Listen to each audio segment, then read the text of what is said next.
ụmụ Chineke eji m ohere ekene onye ọbụla. Afa m bụ brother Nonso Okori. O nwere ife mere, ife a bụ ijide onye ọbụla aka na ntị. Ife a bụ an information. This thing I want to tell you now happens to me live. This thing happens to me live. Nke a bụrụ na o mere onye ọzọ, ọ na-agwara m, ọ na-akọrọ m akọrọ. Ihe a na-agwa unu mere mụnwa live. Yesterday bụ Friday 28 July 2023. Ihe a mere n'Owerri. Anọ m na shop ya na-agwa gị bụ a real life story. This thing happens to me. Anọ m na shop n'Owerri.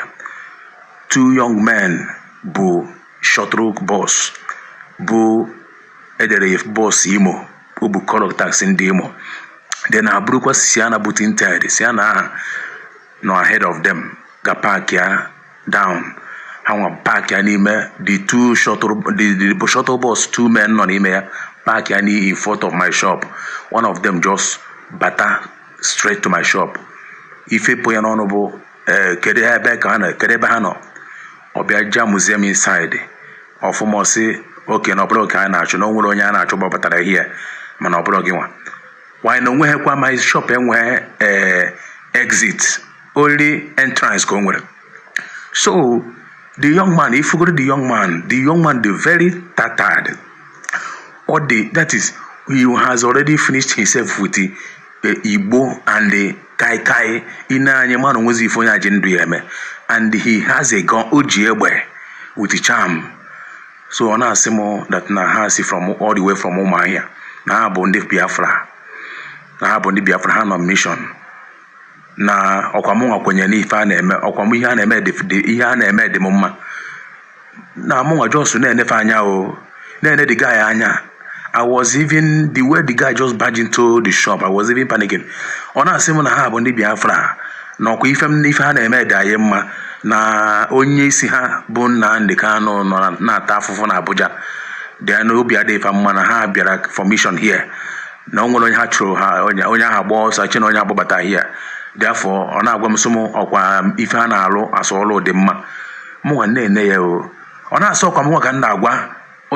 He was just imposing me. He was trying to force me to accept Biafran.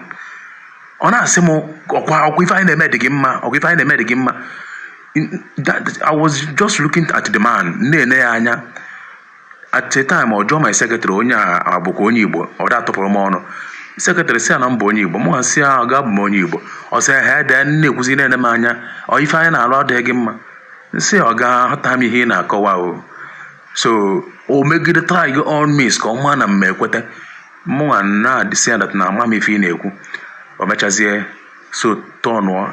Ọ na-eme anya sị m in fact na ịbụ onye ike, you are a strong man. N'ife mere kịta na-abụ na anyị ga-anye akwụzi ha ụgwọ fuel. Anyị ga-akwụrụ ha ụgwọ fuel na anyị ga-enye ya ego ka ha gbaa at least 6 liters of fuel ha eji na-achụkwa ụmụ ahịa.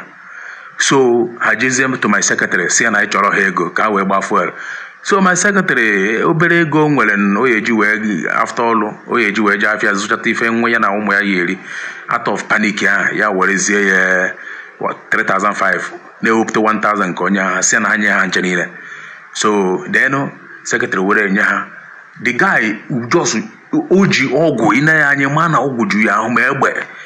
So even if people na around ahụ mata ife na-emen machazi military enye the money ya move. So kedu ife na-ekwu ife a? Everybody should be very alert. Everybody should be very careful. Assume kita na mgbe ahụ bịa na-eji njam sim na mụnwa ekweta na Biafra. Ọ bụ na njọ soro si my body ifu na-eme da mma. My body nke ga-agago ife ga-emezi ewu ọkpọ phone dafsi ya nọ na-eche ha na mgbada. Ọ sị ya na atọ ọnụzie, nwee ike atọ ọnụzie. The next no ya emezi wọ sị gị ngwa bịa fọ gaghị. Ịpụta ozugbo banye na si ya na ahụ eburugu nke ga-agago eburugu straight to Abuja. Your own has finished. Chineke zọrọ m bụ that na I kept silent. I did not utter a word. The only okwu m kwuru bụ that na ọganya hata m ife na-ekwu. I don't understand you. So even the ekwu ife abụ, these people has come with another strategies to eliminate our youth, to kidnap our youth. ebe ọbụla ị nọ ịbụ nwa onye Igbo ebe ọbụla ị nọ, be very careful. Know how you discuss issue of Biafra with people. Onye ọbụla bata na shop gị, ihe ahụ new strategies ha ji abịa na onye ọbụla bata na shop gị na-asị gị na ha bụ onye Biafra, na ha na-arụ ọrụ for your own good, that na ọkụ ịkwetara n'ife ha na-ekwu, si ya na aghọtaghị ha na-ekwu, because as immediately ikwu si yes na ikwetara na ha jisi ike, my brother, your own has gone. He buru gị from there. Ihe awa another strategies ha ji. So ife nji ekwu ife akịta na abụ ọ bụrụ na you receive this now, just tụsasị ozi a ka i save many souls, many lives, because agwọ nọ n'akịrịka now. Ife a na-agwọ nọ, this thing happens to me. This thing happens to me yesterday, bụ 28 July 2023. My body ihe a mesịrị mechie shop before the time. Onye ọ na-adị very careful, and ị na-eje eje abanye ya ekwene ka chi jikpu gị n'ụzọ, because ha na-atọrọkwu mmadụ by force. So I can say ka mme ka onye ọ na-do away. Spread this message, share this message, so that you can save many lives. God bless you.